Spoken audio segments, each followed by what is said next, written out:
बिस्मिल्लाहिर्रहमानिर्रहीम, अस्सलाम वालेकुम। सुनो न्यूज़ की पीएसएल स्पेशल ट्रांसमिशन में मैं हूं हिना न्याजी और मेरे साथ हैं चौधरी इरफान ज़हीर। पाकिस्तान सुपर लीग में दिलचस्प मैचेस का सिलसिला जारी है और आज 13th मैच जो है वो हम देखने जा रहे हैं। पेशावर ज़ल्मी और इस्लामाबाद यूनाइटेड के दरमियान खेला जाएगा। पेशावर ज़ल्मी ने सीज़न के 4 मैचेस खेले हैं जिनमें से 2 में कामयाबी हासिल की है, जबकि इस्लामाबाद यूनाइटेड की अगर बात करें तो उन्होंने 3 मैचेस में हिस्सा लिया जिनमें से 1 में लाहौर कलंदर्स के खिलाफ जीत हासिल की। अगर इस वक्त स्कोर बोर्ड की बात करें तो मुल्तान सुल्तान्स 8 पॉइंट्स के साथ पहले, क्वेटा ग्लैडिएटर्स 6 पॉइंट्स के साथ दूसरी और कराची किंग्स 4 पॉइंट्स के साथ तीसरी पोजीशन पर हैं। ये हमने पॉइंट्स टेबल की जो सूरत हाल है आपको बता दी और आज का मैच भी काफी इंटरेस्टिंग होने जा रहा है। एंड शुरू में ही पूछ लें कि किस टीम को सपोर्ट करें। बिल्कुल ऐसा ही है और साथ साथ ये भी थोड़ा सा हेड टू हेड भी बात कर लें तो दोनों का जो कंपटीशन के हवाले से बात करें तो बहुत ज़बरदस्त किस्म का हमेशा इनका टकराव रहा। दोनों टीम 22 टाइम्स एक दूसरे के मद्दे मुकाबल रही।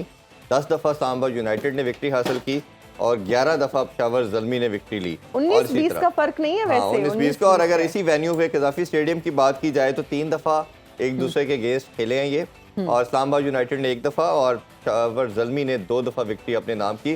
तो ये समहाउ रिफ्लेक्ट करती है कि बड़ी इक्वल साइड है, बड़ा ज़बरदस्त किस्म का इनका मुकाबला होता है।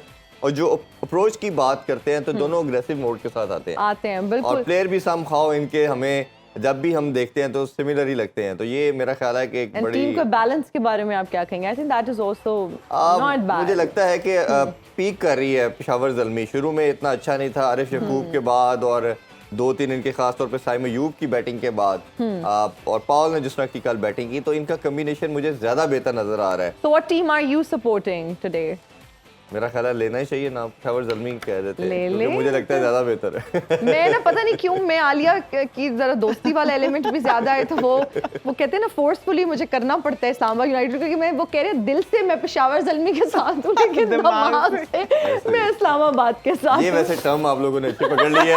बाद में कहते हैं मेरे दिल ने ये कहा था, मेरे दिमाग ने वो कहा था। ऐसे नहीं चलेगा, एक नाम लेना पड़ेगा। दिस टर्म बेशक आप सोच लें, अभी 1 घंटे का शो है। वैसे ये कोइटा के साथ है। वैसे कोयटा के साथ है। और ये भी ये कह देगा गुर्दे हमारे लाहौर की तरफ हैं, टांगे हमारी कराची की तरफ है। तो ये 6 टीमें अपनी तरफ है ना एक हिस्सा दे रखा है। बिल्कुल। और ये टर्म जो है ना इजहार बाजवा साहब ने इंट्रोड्यूस करवाई एंड सीरियसली जब से उन्होंने ये दिल एंड दिमाग की बात की ना, I really liked this term. मैंने फौरन से कॉपी कर ली क्योंकि आगे जाके मैचेस में कुछ ऐसे ही सूरत हाल होने वाली है। बिल्कुल। चलें वो देखते हैं क्या बनता है। अपने पैनलिस्ट की तरफ बढ़ते हैं। पाकिस्तानी बैटिंग के किंग की बात करेंगे जी, वन एंड ओनली इंजामुल हक हमें ज्वाइन कर चुके हैं। अस्सलाम वालेकुम इंजी भाई। जी वालेकुम अस्सलाम। बहुत शुक्रिया आपके ज्वाइन करने का। साथ दे रही हैं पाकिस्तानी बेस्ट ऑलराउंडर आलिया रियाज। अस्सलाम वालेकुम जी। वालेकुम सलाम। आप भी ठीक ठाक हैं? जी बिल्कुल ठीक जी, जबरदस्त। और साथ दे रहे जी हमारे अपने एनालिस्ट इजहार बाजवा। अस्सलाम वालेकुम जी। वालेकुम अस्सलाम। इजहार भाई आप भी ठीक ठाक हैं? ठीक ठाक, आप कैसे हैं? अल्लाह का शुक्र जी, बिल्कुल अल्हम्दुलिल्लाह। ठीक। इजहार से पहले मैं तो पूछना चाहूँ दूर किस बैठिए टीम को हाँ जी किस टीम को सपोर्ट कर रहे हैं आप इजहार? देखिए पेशावर ने बहुत अच्छा कमबैक किया है, पिछले 2 मैचेस जीते हैं ऑन द ट्रॉट और बड़े टाइट मैच जीते हैं। तो अब पीएसएल को अगर और भी इंटरेस्टिंग होगी अगर इस्लामाबाद भी एक strong performance they for the good of the PSL, for the good of the game, मैं आज तो इस्लामाबाद को बैक करूंगा। Okay all right. मैं तो हुई इस्लामाबाद के साथ। इस्लामाबाद फिर हम लॉक कर दें ये लॉक ऑप्शन? कर दो। इंजी भाई नहीं वैसे तो इस्लामाबाद की टीम अच्छी है, बैलेंस्ड है। जिस तरह हम शुरू में बात कर रहे थे ना कि इनका टीम का बैलेंस बहुत अच्छा है इस्लामाबाद का, लेकिन उसके साथ हम ये वाली बात कर रहे थे कि जी आपके प्लेयर है ना इन फॉर्म कौन से हैं इस टाइम। तो अनफॉर्चुनेटली जो इस्लामाबाद की टीम है ना, अगर आप इनकी बॉलिंग की ऑप्शन भी देखें ना, इनके पास 7 ऑप्शंस हैं बॉलिंग की जी, जो इंटरनेशनल में भी बॉलिंग करते हैं। और लेकिन ये है कि जी कोई इतना अच्छी बॉलिंग नहीं कर रहा और ये स्ट्रगल कर रहे हैं ये बैटिंग से। पहला भी जो ये मैच खेले थे जिसपे बड़ा हाईली रेट किया गया था, वो शदाब ने और सलमान ने ना रन्स कर दिए थे, एक बड़ी ज़बरदस्त पार्टनरशिप लगाई थी। तो उससे ना ये बिल्कुल इजी होके मैच जीत गए थे। जब तक इनके ये ऊपर से दोनों जो प्लेयर्स हैं हेल्स और मनरो ये स्कोर नहीं करेंगे तो ये टच में नजर नहीं आएंगे तो इनको मुश्किल ही रहेगी। और नीचे से स्पेशली ये आजम खान जिस टाइम तक स्कोर नहीं करेगा ना तो इनको मुश्किल होगी क्योंकि ये स्ट्रगल में रहेंगे। तो बैलेंस में दिमाग से अगर देखा जाए तो ये इस्लामाबाद की टीम ऑन पेपर बहुत अच्छी है, लेकिन जिस तरह हम बात कर रहे हैं ना कि जी टच में होने की कि इनफॉर्म कौन है, वो पेशावर की टीम है ना ऑन पेपर इस्लामाबाद की टीम से ज़्यादा बैलेंस नहीं है, लेकिन इनके प्लेयर जिस तरह साइम अयूब ने पिछले मैच में 88 रन की इनिंग्स खेली, बाबर फॉर्म में है, नंबर 3 पे आके पावल ने आके स्कोर किया। यहाँ भी आसिफ अली और मोहम्मद हारिस है ना, वो इतनी अच्छी फॉर्म में नहीं है, लेकिन इन 3 प्लेयर्स ने ना इनको मैनेज कर रखा है। और स्पिनर्स में ना आके ना, जब से याकूब इन्होंने एक रेगुलर स्पिनर खिलाया, उससे इनका बड़ा बैलेंस बना है। तो जल्मी की जो सी टीम है ना, इस टाइम ज्यादा बेहतर लग रही है, इनफॉर्म टीम लग रही है। जिस तरह अभी इज़हार भाई ने कहा ना कि पिछले 2 मैचेस में इन्होंने कमबैक किया है, जी। तो ये ज्यादा बेहतर लग रही है, क्योंकि जो भी इनके सोर्सेज हैं वो बिल्कुल सही यूटिलाइज कर रहे हैं अपने आप को। तो आज के मैच में मैं जल्मी के साथ हूँ कि मुझे ऐसा लगता है कि जिस तरह ये इनफॉर्म टीम है और अच्छा बेहतर परफॉर्मेंस दे रही है। संजीव भाई, कल हमने देखा कि जल्मी ने अच्छा टोटल लगाया 211 रन का, बट समहाउ देखा हमने कि चेज होने के करीब था, बड़े लकी रहे कि वो चेज नहीं हुआ।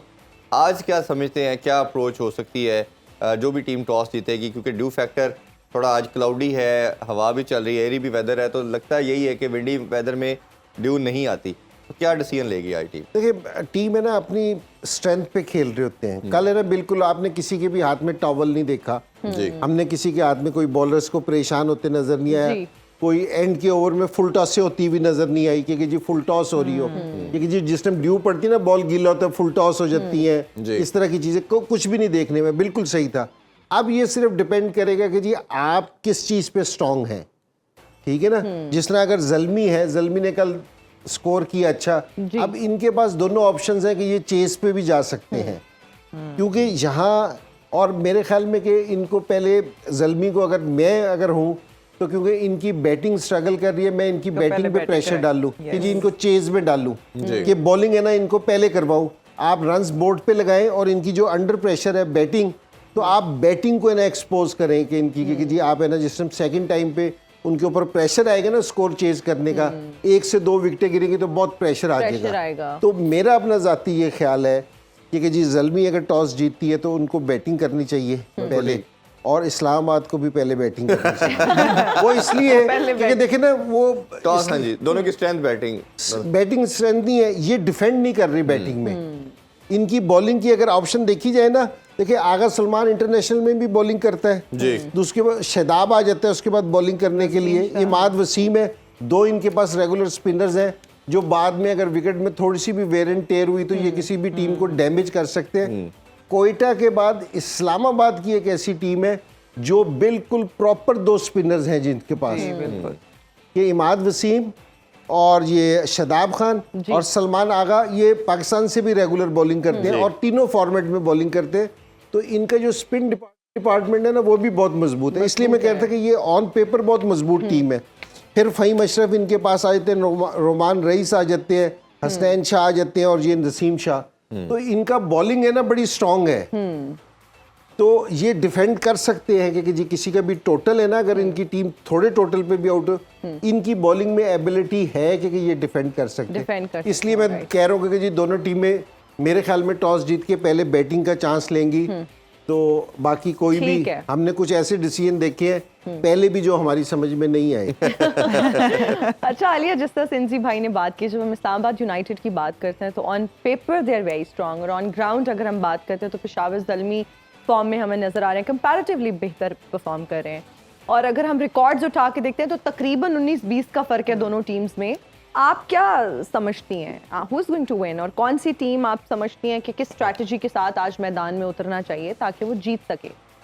वही वाली बात है कि जो ज़ल्मी है वो इनफॉर्म है, वो जो है परफॉर्मेंस दे रहे हैं, उनके बैटर्स टच में हैं, और इनकी इस्लामाबाद की एक चीज़ है कि बैटिंग क्लिक करने की बात है। अगर ये बैटिंग में क्लिक कर जाते हैं आज, तो मेरे ख्याल से ये ज़ल्मी से ज़्यादा डेंजरस टीम है, क्योंकि इनकी बॉलिंग भी जो है वो ज़ल्मी से ज़्यादा जो है स्ट्रॉन्ग है, अच्छी है। क्योंकि अभी सर ने बात की है कि इनके पास प्रॉपर 2 स्पिनर हैं, जैसे इमाद एक्सपीरियंस है बहुत ज़्यादा, उनके पास शादाब है रेगुलर स्पिनर है उनके पास, और हुनैन के आने से ये हुआ है कि हुनैन जो है वो मिडल में आके जो है वो ओवर्स अच्छे करते हैं, उसका रिवर्स स्विंग भी बड़ा अच्छा होता है, लेकिन यॉर्कर्स बहुत अच्छे हैं, बट ये है कि 2 ओवर्स उससे करवाए हैं, तो इनको कोशिश करनी चाहिए कि इस्लामाबाद को अगर ये मैच जीतना है तो मेरे ख्याल से कि अपने रेगुलर्स जो स्पिनर हैं और बॉलर्स हैं उनसे जो है वो पूरे ओवर्स करवाएं मेरे ख्याल से, और अगली टीम को जो है वो पहले बैटिंग करा के कम टोटल पे आउट करें और चेस पे जाएं खुद। बिल्कुल। मेरे ख्याल से क्योंकि ये लास्ट टाइम चेस पे अच्छा जीते थे लाहौर के साथ, बिल्कुल ऐसे तो मेरे ख्याल से ये टीम जो है मेरे ख्याल से चेस ज्यादा बेहतर कर सकती है। अच्छा, ये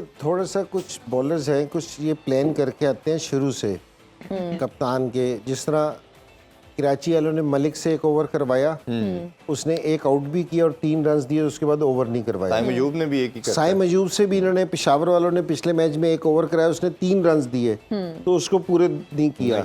यहाँ भी ये देखने के जो इमर्जिंग प्लेयर है ना इस्लामाबाद वाले, ये इससे 1 से 2 ओवर से ज्यादा नहीं जा रहे, बेशक उसका ओवर बुरा हो या अच्छा हो, तो उसके मेरे ख्याल में कुछ इनके प्लान्स हैं जिनसे ये हटते नहीं। तो मेरे ये ख्याल में कि ये थोड़ी सी इनकी प्लानिंग है ना फ्लेक्सिबल होनी चाहिए। तो हम पहले भी जिक्र करते रहे कि जिस तरह बैटिंग ऑर्डर फ्लेक्सिबल होना चाहिए, लेकिन इतना नहीं होना चाहिए जितना इस्लामाबाद का है, क्योंकि जी किसी को पता ही ना होगा कि मेरा नंबर कौन सा है, क्योंकि जी हमने 3 मैचेस में सारों को सारे नंबर पे खेलते हुए देख लिया। इधर से थोड़ा सा अवॉइड करना चाहिए। लेकिन बॉलिंग में अगर कोई बंदा अच्छी बॉलिंग कर रहा है तो आप कोशिश करते हैं कि जी उससे अटैक करवाएं और उसको ज़्यादा ओवर दे। तो ये देखने में आ रहा है, सारे एक टीम का नहीं, काफ़ी सारी टीमों का देखने के आ रहा है कि वो प्लान करके आते हैं कि भाई इससे एक ओवर ही कराना है। सर वो ऑन अ डे जो अच्छा बॉलिंग कर रहा हो उसको वो ओवर करवा सकते हैं, और नहीं करवा सकते, यही मैं कह रहा हूँ कि ये प्लान करते, जिस तरह मलिक ने एक ओवर में साइम अयूब को आउट किया था, 3 रन दिए थे, हाँ, एक ओवर देना चाहिए, एक ओवर के शायद कुछ और कर सके। या साइम अयूब ने पिछले मैच में 3 रन दिए थे जी, तो हालांकि हाई स्कोरिंग गेम था जी, क्योंकि जी वो उन्होंने भी 200 किया था तो वो भी 200 कर गए थे, तो उन्होंने दोबारा उसको ओवर नहीं दिया। ओवरऑल 24 रन दिए थे, तो आप जहां दूसरे पेस अटैक को रन हो रहे हैं, आप एक ओवर अच्छा करवा जी सकते जी हैं। कर सकते हैं। बिल्कुल। अज़हर भाई आपकी तरफ आते हैं, मिडिल ऑर्डर का बड़ा इंटीग्रल पार्ट है और हम देखते हैं कि सक्सेस जितनी भी टीमें हासिल करती हैं उनके जो फिनिशर हैं वो अच्छा रोल प्ले करते हैं।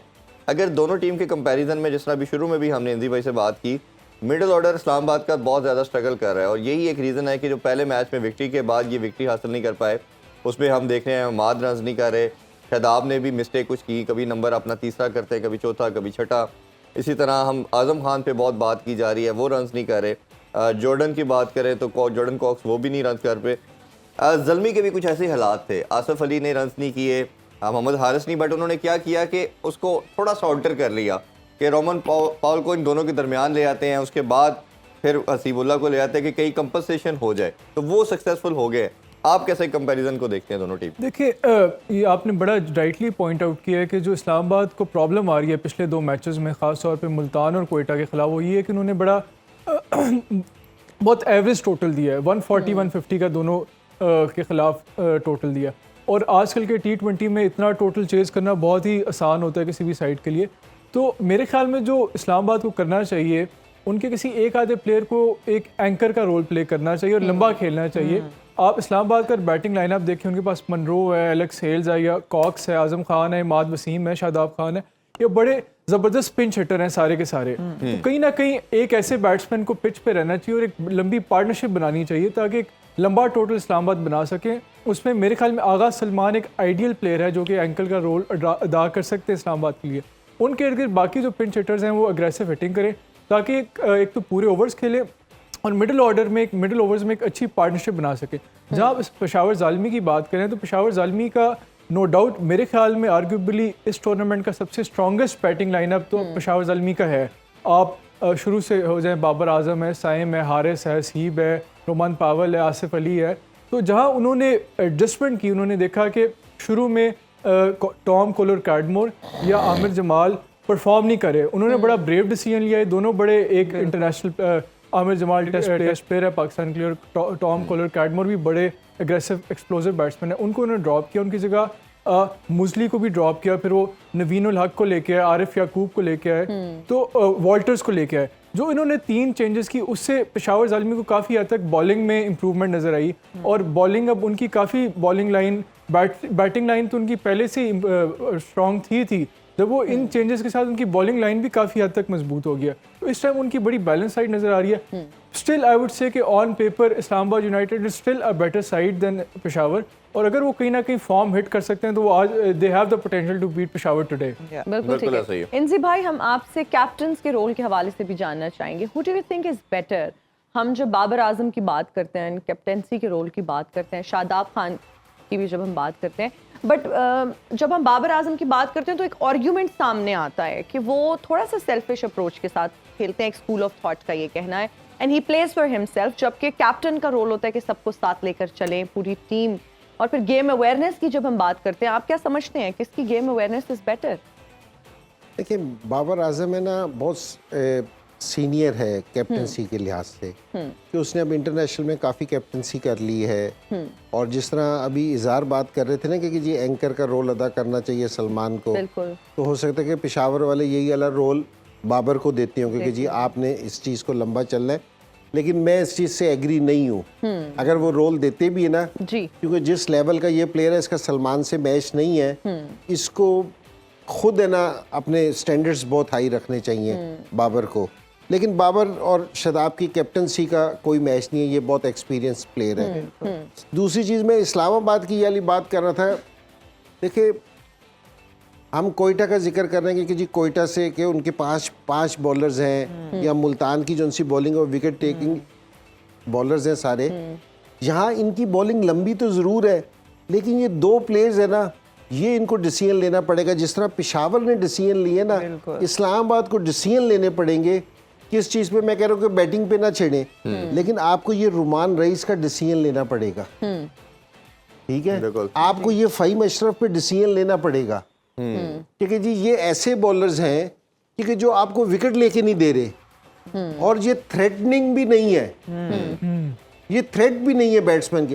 लास्ट टाइम आप आउट कर जाते हैं, 2-3 आउट भी कर जाते हैं, बिल्कुल, लेकिन बैट्समैन को परेशानी नहीं होती, वो मारने के चक्कर में आउट हो जाते हैं। बिल्कुल। जिस तरह नसीम शाह है ना, नसीम शाह को अगर स्कोर पड़ भी जाए ना, लेकिन बैट्समैन इसको खेलते हुए सोचता है थ्रेटनिंग है, ये थ्रेटनिंग है, डेंजरस डेंजरस है। फखर की बात जैसे करते हैं, ना भी चले, लेकिन डर तो है ना, डर तो है ना, इनका कोई डर नहीं है। सर, हमें भी ब्रेक का डर है, प्लीज सभी हम लेंगे ब्रेक। पैसे ना कट जाए। होंगे ब्रेक के बाद, देखते रहिए स्पोर्ट्स ऑन PSL एडिशन।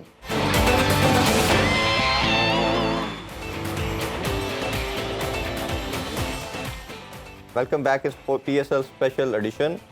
थोड़ी सी बात करते हैं टॉप 5 बैटर के हवाले से। ओबियसली अब हमारे सामने स्टैट्स आने शुरू हो चुके हैं, कौन सा बैटर और बॉलर परफॉर्म कर रहा है। अगर हम टॉप 5 बैटर की पहले बात करें तो जी रसी वनडुसन की बात करेंगे। कल इन्होंने एक बड़ी इस PSL की one of the best innings भी खेली। 5 मैचेस में इन्होंने 5 इनिंग्स के अंदर 271 रन स्कोर किए हैं, और इनका हाईएस्ट जो है जी 105 है, और 160 के स्ट्राइक रेट के साथ ये खेल रहे हैं। दूसरे नंबर पे रीज़ा हेंड्रिक्स हैं, ये भी साउथ अफ्रीकन प्लेयर हैं जी।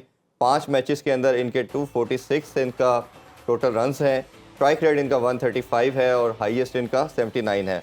हमारे अपने बाबर आजम जी 4 मैचेस के अंदर 219 रन्स हैं इनके, स्ट्राइक रेट थोड़ा सा इम्प्रूव हुआ है इनका, इस दफ़ा 141 है, और हाईएस्ट टोटल इनका 72 है।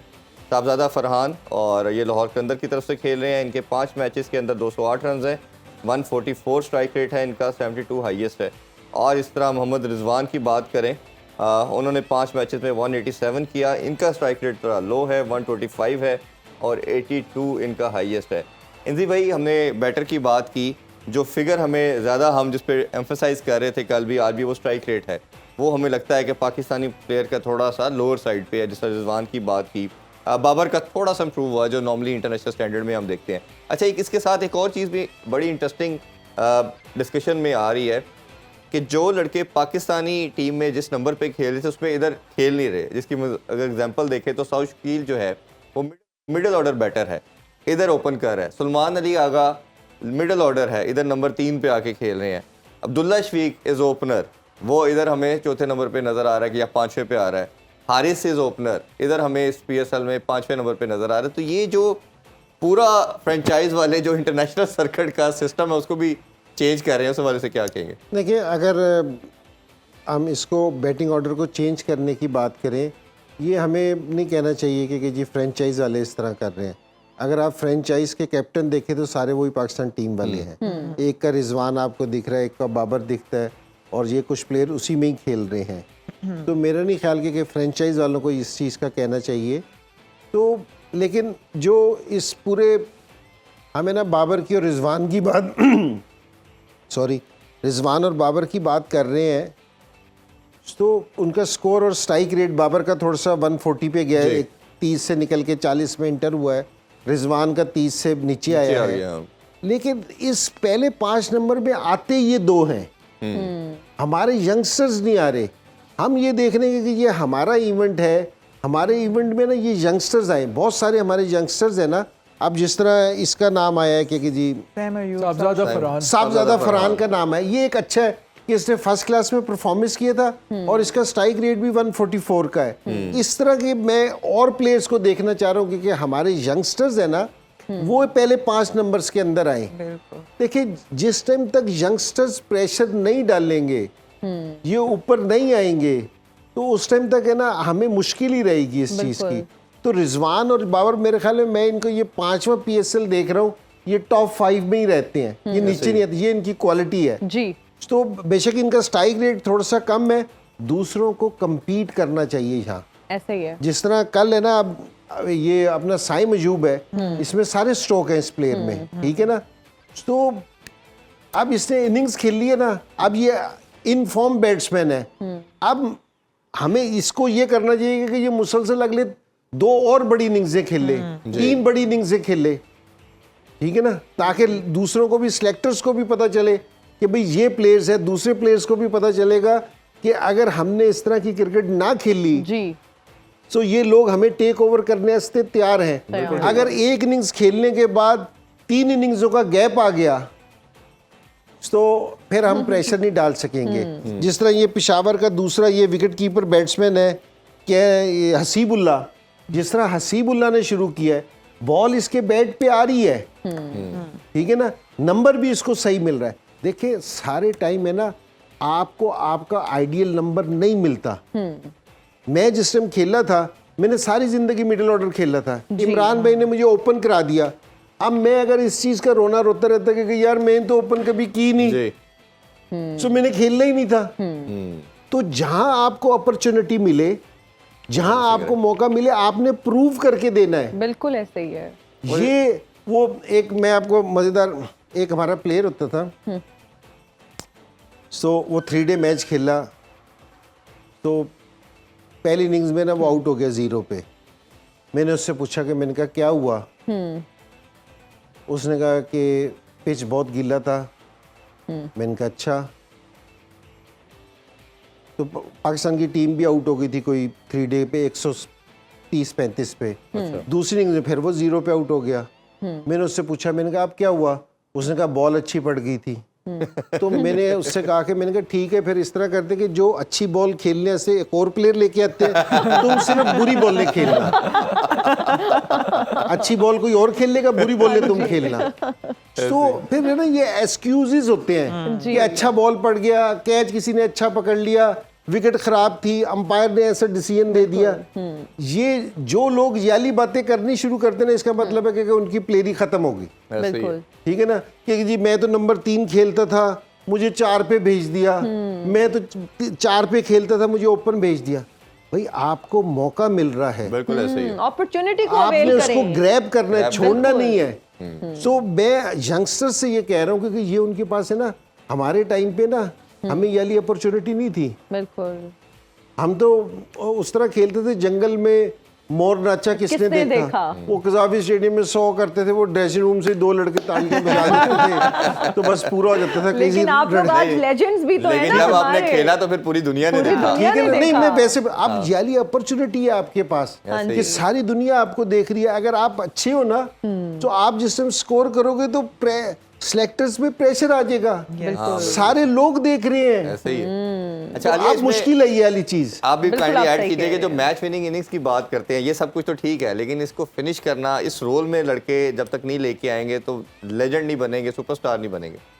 जी बिल्कुल, मैं खुद खेलती हूँ टीम के लिए और मेरा अपना मिडल ऑर्डर में रोल यही होता है कि मैच फिनिश करके आऊँ।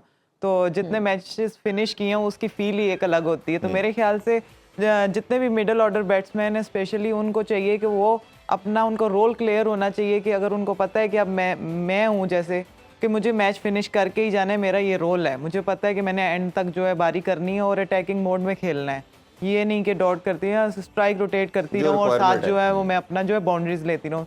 तो मेरे ख्याल से इसी तरह से जितनी भी प्रेशर सिचुएशंस में गेम खेली हुई हैं, वही आपको बड़ा प्लेयर बनाती हैं। तो मैंने इस तरह की इनिंग्स खुद भी जितनी भी प्रेशर सिचुएशंस में खेली हैं, उसी ने मुझे जो है वो बड़ा मतलब कि निकाला है उस चीज़ में से। और अब जिस तरह से मैचेस जितवाने शुरू किए हैं तो मुझे समझ लगी है कि मैंने करना क्या है। तो एक्चुअली वो जो है वो चीज़ जो है वो इनको होल्ड करके रखनी है और वो उसका पता होना चाहिए कि इसके लिए कितनी मेहनत करनी है, या रोल जो है वो सबसे ज़्यादा ज़रूरी है, क्लियर होना चाहिए प्लेयर्स को, चाहे वो ऊपर वाले बैट्समैन है चाहे नीचे वाले बैट्समैन। बिल्कुल आप सही कह रहे हैं। नाज़रीन, अभी वक्त हुआ एक ब्रेक का, कहीं मत जाइएगा, देखते रहिए स्पोर्ट्स ऑन PSL एडिशन।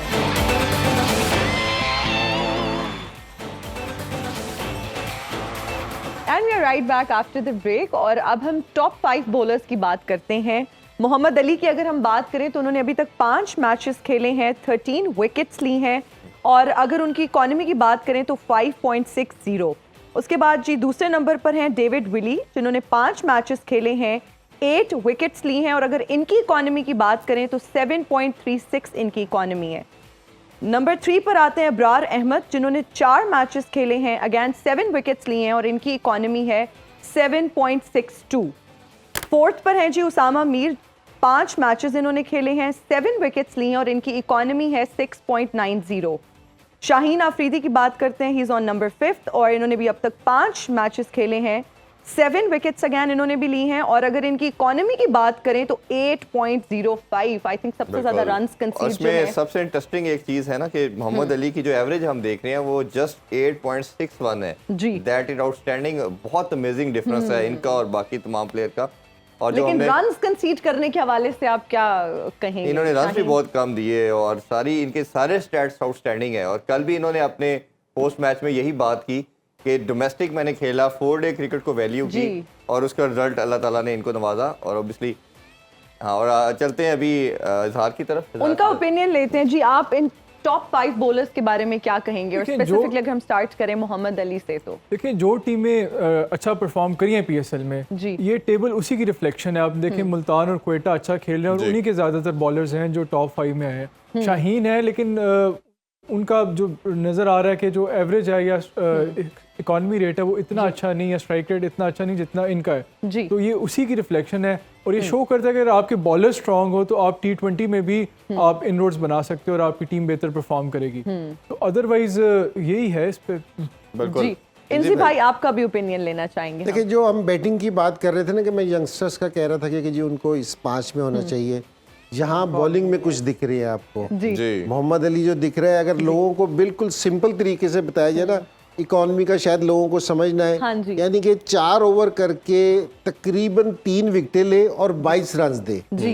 ये उसकी एवरेज है। एवरेज है। तो जो मेरा मतलब है बहुत जबरदस्त है। देखिए जी किसी भी टीम के जो बॉलर्स है ना, तो जो मुल्तान की जीत है विली और ये इसकी परफॉर्मेंस है ना, इसने लेके गया। ये विकेट टेकिंग बॉलर्स हैं, 3 बॉलर इनके हैं। 3 बॉलर्स इनके हैं, ओसामा इनका तीसरा बॉलर्स है। जी। तो आपके पास है ना इस तरह के मैच विनिंग बॉलर्स होने चाहिए। जो हम इस्लामाबाद की भी बात कर रहे थे ना कि जब तक आपके पास विकेट टेकिंग बॉलर्स नहीं होंगे ना, जो दूसरी टीम को थ्रेट नहीं बनेंगे, उस टाइम तक है ना आपके लिए जीतना मुश्किल हो जाएगा। मुश्किल हो जाएगा। तो ये सारे बॉलर्स हैं और मैं उम्मीद ये करता हूँ कि हमारे इस तरह की जो परफॉर्मेंसेस में है ना, हमारे टॉप बॉलर्स भी हैं जो पाकिस्तान से खेल रहे हैं, जो पाकिस्तान से परफॉर्म कर रहे हैं। अगर मैं आपको बताऊं कि सारा ये PSL देखा जाए, जो पाकिस्तान के T20 के बॉलर्स हैं ना, वो फ्रेंचाइज वाले ड्रॉप करना शुरू हो गए हैं। ऐसे ही है। हम हारिस रऊफ की बात कर रहे थे जी। हम आमिर जमाल की बात कर रहे थे, वो अब टीम से बाहर होना शुरू हो गए, दूसरे लोग बाहर होना शुरू हो गए। तो हमें सोचना चाहिए कि जी हम किस तरह की क्रिकेट खेल रहे हैं। तो हमारे जो उनसे यंगस्टर्स हैं, मैं फिर ये कहूँगा कि जी यंगस्टर जिस समय आपको टफ टाइम देंगे ना, तो आपकी जो उनसी परफॉर्मेंस है ना ऊपर आएगी। जो बेंच स्ट्रेंथ की हम बात करते हैं ना कि जी बेंच स्ट्रेंथ किसको कहते हैं? बेंच स्ट्रेंथ यंगस्टर्स को कहते हैं। ये यंगस्टर्स होते हैं। ये नहीं है कि जी बेंच पे बैठे हुए लोगों को कहते हैं, वहाँ मैनेजर भी बैठा होता है, वहाँ कोच भी, वो नहीं है bench strength. Bench strength youngsters का नाम है कि जो नए आने वाले लोग हैं ना, उनकी जितनी मजबूत परफॉर्मेंस होगी ना, तो अंदर रहने वालों को अपनी परफॉर्मेंस को है ना फिर रेज करना पड़ेगा। बिल्कुल कंपटीशन बहुत ठीक है ज्यादा ना? हो जाएगा। तो इसको बेंच स्ट्रेंथ कहते हैं। तो ये हमारी जो उनसे यंगस्टर्स है ना, ये बेंच स्ट्रेंथ है। जी आलिया, आप भी कुछ कहना चाहें अली की परफॉर्मेंस के हवाले से? जी, अली की तो हमने पहले भी बात की और बहुत सारी बातें कवर भी कर दी हैं। तो बड़ी ज़बरदस्त परफॉर्मेंस है और उनको देख के अच्छा लग रहा है, कि नज़र आ रहा है वो बिल्कुल दूसरों से डिफरेंट लग रहा है। जितने भी बॉलर्स देखे हैं आपने फास्ट बॉलर, अब्बास अफरीदी भी बहुत अच्छी कर रहे हैं, और इसी तरह से स्पिनर्स में जिस तरह उसामा मीर ने बॉलिंग की है, अबरार ने की है, आरिफ यकूब अभी आए हैं, ज़ल्मी में ऐड हुए हैं, तो बेहतरीन परफॉर्मेंसेस दे रहे हैं। ये वही वाले बॉलर्स हैं जो 4 डे क्रिकेट खेल रहे हैं या लंबी क्रिकेट खेल रहे हैं, और वो बिल्कुल डिफरेंट नजर आ रहे हैं दूसरे बॉलर्स और एक हमेशा जो बात हम कर रहे हैं कि जिसने क्रिकेट के बेसिक फंडामेंटल चेंज नहीं होते, बिल्कुल। और फंडामेंटल यही है कि आपने वैल्यू करना है अपनी 4 डे क्रिकेट को, बिल्कुल। टेस्ट को खेलें, जितना आप उसको स्ट्रॉन्ग करेंगे ये फॉर्मेट आपके लिए इजी होता जाएगा। आप सब मेहमानों का बहुत शुक्रिया। रात को 11 बजे आपसे दोबारा मुलाकात होती है, अपना बहुत ख्याल रखें। अल्लाह हाफिज़। पाकिस्तान जिंदाबाद। जिंदाबाद।